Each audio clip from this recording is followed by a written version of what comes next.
आप महादेव के भक्त लग रहे हैं क्योंकि आपने लगाया हुआ है चंदन। और आज ब्लड बैंक को और डायलिसिस सेंटर को लेकर भी खबर ये है कि आप ओपनिंग कर रहे हैं। अब चूंकि सावन का आज अंतिम सोमवार है और हमेशा समाज के प्रति हम लोग को सोचते रहना चाहिए, और आज महादेव का दिन है, इससे अच्छा कोई दिन क्या हो सकता है। तो आज हमने ज़रूरतमंद लोगों के लिए डायलिसिस सेंटर की स्थापना कर रहे हैं, ताकि वहाँ पे बढ़िया क्वालिटी का डायलिसिस मशीन, जर्मनी से मशीनों को इंपोर्ट कराए हैं लोग, और उनको वहाँ पे लगा देंगे। क्योंकि किसी की किडनी अगर फेल हो जाती है तो हफ्ते में उसको 3 बार डायलिसिस करना होता है।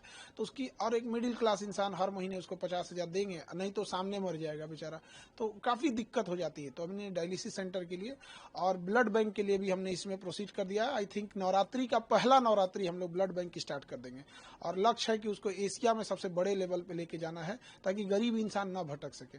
और आज सोमवार है, और चूंकि हम शुरू से ही रहा है, इस सब चीज़ों में हमारा लगाव रहा है, और इसका एक कारण भी है। एक बार क्या हुआ था, बहुत साल पहले यहाँ हम सोफा पे ही बैठे थे, और ये देखिएगा अब आपको, तो ये मेरा सोफा, इस पे हम बैठे थे, और ऊपर महादेव की तस्वीर लगी हुई है। और जब बम चलाया था सब ना, तो इस दीवार के इसी सोफा के गद्दे पे लग गया था। ये वाला सोफा नहीं था वहां पे, इस पे। तभी से हमको लगा कि नहीं, महादेव हमको बहुत मानते हैं, तो इसलिए उन्हीं का दिन सबसे अच्छा लगा। तो आज ही के दिन हमने इसकी घोषणा कर दिया, और अब इसको देखते हैं कैसे महादेव ले जाते हैं आगे। खान साहब लगता महादेव के भक्त हैं। हमको सबसे अच्छा जमता है सबकी रिस्पेक्ट करनी चाहिए। आपने बोला कि एशिया का नंबर 1 बनाएंगे ब्लड बैंक और डायलिसिस सेंटर। देखिए, हमको ना इसको हर डिस्ट्रिक्ट पे ले जाना है, क्योंकि गरीबी किसी एक जगह पे नहीं है। तो धीरे धीरे करके हमको हर डिस्ट्रिक्ट पे लेके जाना है। स्टार्टिंग पटना से करेंगे, और उसके बाद वहां से हर डिस्ट्रिक्ट तक ले जाएंगे। और ब्लड बैंक को भी हम लोग ने लगभग हर डिस्ट्रिक्ट पे अवेलेबल कराएंगे। और खास करके अगर आप देखेंगे तो बिहार में तो अलग अलग ही है, बनारस में भी बहुत ज्यादा ब्लड का डिमांड होता है, क्योंकि बनारस के पास मेडिकल इंफ्रास्ट्रक्चर ठीक है, तो अगल बगल के लोग भी वहां जाते हैं इलाज कराने के लिए, बट वहां उनका कोई परिचित नहीं मिलता है। खास करके पटना में भी गांव से कोई आते हैं तो उनका कोई परिचित नहीं मिलता है, तो उनको ब्लड की बड़ी किल्लत हो जाती है, बेचारे रो देते हैं लोग यहाँ। इसीलिए हमने इसकी पहल की कि हमें समाज ने हमें कुछ दिया है, तो समाज को लौटा के जाना है। यही एक मानव धर्म होता है। अन्यथा मतलब अगर समाज के काम ना आ सके तो क्या ही कर पाएंगे। और इसको धीरे धीरे हर एक डिस्ट्रिक्ट पे ले जाएंगे, ताकि कोई भी इंसान को एक भलाई हो सके, उसको समाज को एक अच्छा आउटकम मिल सके। खान साहब, आप शिक्षक के साथ साथ आप समाज सेवक भी बनेंगे, क्योंकि एक समाज का अच्छा कार्य होगा। शिक्षक को हमेशा समाज को लेके ही चलना होता है, क्योंकि कहा जाता है हम शिक्षकों के बारे में कि हमारे गोद में निर्माण और विनाश दोनों पलता है। यदि हम बच्चों को अच्छी रास्ते पे दिखाएंगे तो कल को बच्चों में से भी एक लाखों बच्चे पढ़ते हैं, कोई प्रेरित होगा। तो छोटा मोटा ऐसे ही करके हम जब एक दूसरे का जब सहयोग करेंगे तो बहुत आगे जाएंगे। और सबको एक दूसरे का सहयोग करना चाहिए, क्योंकि गरीब को भी उतना ही जीने का अधिकार है जितना एक अमीर को। लेकिन वो कई बार परिस्थितियों का मारा हो जाता है, और उसके खास करके मेडिकल फील्ड में काफी भुगतना पड़ता है। तो प्रयास यही है, अगर उनको ज्यादा अगर ऐसा होगा तो इन फ्यूचर हम उन लोगों के लिए, जो मतलब गरीब, जैसे अमीर लोगों के लिए तो मेदांता है, दुनिया भर के हॉस्पिटल है, क्या कमी है, 5 स्टार होटल को आजकल हॉस्पिटल पीछे कर रहे हैं सर। बट गरीबों के लिए उनमें भी हम लोग आगे इस पे प्रयास कर रहे हैं। कैसे ये वर्क करेगा ब्लड बैंक और डायलिसिस सेंटर आम पब्लिक के लिए, कैसे वर्क करेगा? अब इसको हम लोग आज तो मतलब न्यू रख रहे हैं हम लोग इस चीज को, क्योंकि आज महादेव का दिन है, और हमको लगता है कि कोई दिक्कत नहीं आएगा, महादेव साथ है। और वर्क ऐसे ही करेगा कि जैसे कोई भी गरीब आ रहा है बाहर से, अगर उसको डायलिसिस की जरूरत रहेगी या ब्लड की जरूरत रहेगी, तो उसको किसी भी परिचय की जरूरत नहीं है, और उसके लिए पैसा बाधा नहीं बनने देंगे, यही उद्देश्य है। अब बात करें, मुख्यमंत्री नीतीश कुमार ने, उन्होंने ट्वीट भी किया, आज ही ट्वीट किया है, टीआरडी 4 और 5 को लेकर के डोमिसाइल नीति उसमें लागू। खान सर का क्या है?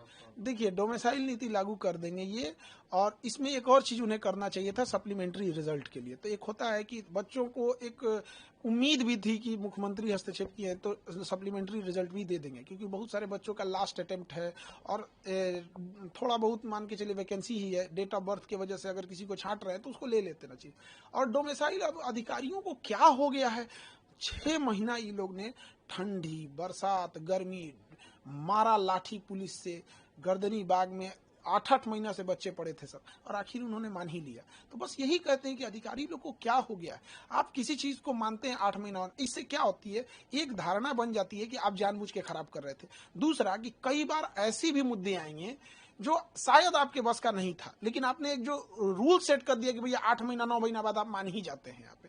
तो ये सोचना चाहिए कि आपका हर एक डिसीजन आगे के लिए हो। लेकिन हाँ, ये बच्चों के लिए है, चाहे बच्चे जो काफी समय से संघर्ष कर रहे थे, उनका ये बच्चों की जीत है।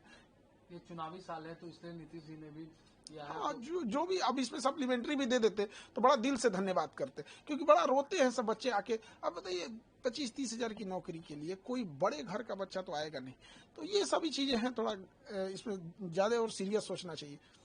एसएससी का प्रोटेस्ट भी जिस तरीके से जो हुआ दिल्ली में, उसको लेकर एसएससी में नाकारे लोग बैठ गए हैं, जिनको मतलब कोई काम धाम नहीं बचा हुआ है, जिसे पता ही नहीं है कि क्वेश्चन कैसे आता है, लैपटॉप में लेके रिजल्ट बैठा है। पुलिस का बर्ताव भी बहुत गलत था। हमारे एक शिक्षक को एक अमानवीय भाषा बोली गई पुलिस के द्वारा। पुलिस भी ना भूले कि हम लोग भी पढ़ा रहे हैं बच्चों को, और हम अपने लिए नहीं लड़ रहे हैं। जो भी शिक्षक है आज भारत के एकजुट हुए हैं, अपने लिए नहीं, इन्हीं के लिए कर रहे हैं। जो संस्था ऑलरेडी ब्लैक लिस्टेड है, उसको एसएससी ने टेंडर कैसे दे दिया? मध्य प्रदेश में एडीक्यूटी को ब्लैक लिस्टेड श्रेणी में रखा जा रहा है। अब वो एडीक्यूटी यूपी और बिहार में एंट्री मारने के लिए सोच रही है, तो उसे यहां भी रोकना चाहिए और उस पर दोबारा विचार करना चाहिए कि बच्चों के भविष्य के साथ न खेले। एक अंतिम सवाल है खान सर, पूरे देश में भी जितने भी वो प्रोटेस्ट चल रहा है एसआईआर को लेकर, चाहे वो पार्लियामेंट हो या और विपक्ष सभी लोग कर रहे हैं, कि क्या लगता है जिस तरीके से चुनाव आयोग में जो ये समय भी चुनाव, बिहार में भी चुनाव भी साल है यहाँ पर, तो खान सर का क्या रहेगा एसआईआर को लेकर? देखिए, चुनाव आयोग हो गया, सुप्रीम कोर्ट हो गया, ये जो संवैधानिक संस्थाएं होती हैं, ये राजनीति और पार्टी दलगत चीजों से ऊपर होती है। तो इनको कहीं ना कहीं इससे देश का भी साख जुड़ा होता है, तो इन्हें स्वतंत्र रूप से काम करना चाहिए। और थोड़ा मीडिया को भी इसमें सजग होना चाहिए।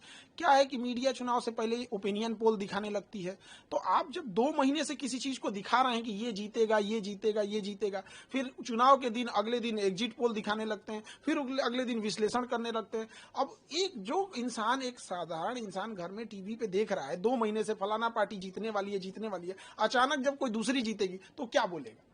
तो एक चुनाव आयोग पे इस पे रोक लगाना चाहिए कि भाई आप क्यों एग्जिट पोल दिखाएंगे, वो तो अपना ही रिजल्ट दे देगा यहाँ। दूसरी कि चुनाव आयोग को हमेशा देश के प्रति सोचे, और अगर कोई भी एक व्यक्ति छूट रहा है तो ना छूटे यहाँ पर। हाँ, जो इलीगल है वो बचना भी नहीं चाहिए, और जो योग्य है उसका नहीं करना चाहिए। अब चूंकि बिहार में ये समस्या इसलिए हो जाती है कि यहाँ पे बहुत सारे मजदूर पलायन किए हैं रोजगार के लिए, तो वो इतना जल्दी आ नहीं पाते हैं, तो ये एक बड़ी समस्या है। इस पे हमको लगता है चुनाव आयोग और सुप्रीम कोर्ट जो भी हो, इसे अच्छे से इसे फाइनल कर लेंगे लोग। 65 लाख लोगों का बिहार में कटा है, वोटर लिस्ट से नाम कटा है। देखिए, ये वो लोग भी हो सकते हैं, इसमें मिलाना पड़ेगा कि वो 65 लाख लोग क्या पिछली बार वोट दिए थे लोकसभा में, तो ये भी तो एक चुनाव आयोग पे भी और एक भारत की छवि पे भी जाएगा कि आप एक इलेक्शन में उनसे वोट डलवा रहे हैं, एक इलेक्शन में कटवा रहे हैं। तो इसमें ये बात राजनीति और ये सब चीजों की नहीं है, एक वर्ल्ड हमें किस नजर से देखेगा, फिर हमारी रैंकिंग लोकतंत्र में कहाँ जाएगी। तो हमेशा ऐसा स्टेप होना चाहिए कि देश सर्वोपरि होनी चाहिए, राजनीति दल ये बाद की चीजें है, देश रहेगा तो सब रहेंगे। तो ये बड़ी जिम्मेदारी आती है, खास करके सुप्रीम कोर्ट, चुनाव आयोग जैसे निष्पक्ष संस्थाओं की ये जिम्मेदारी बन जाती है।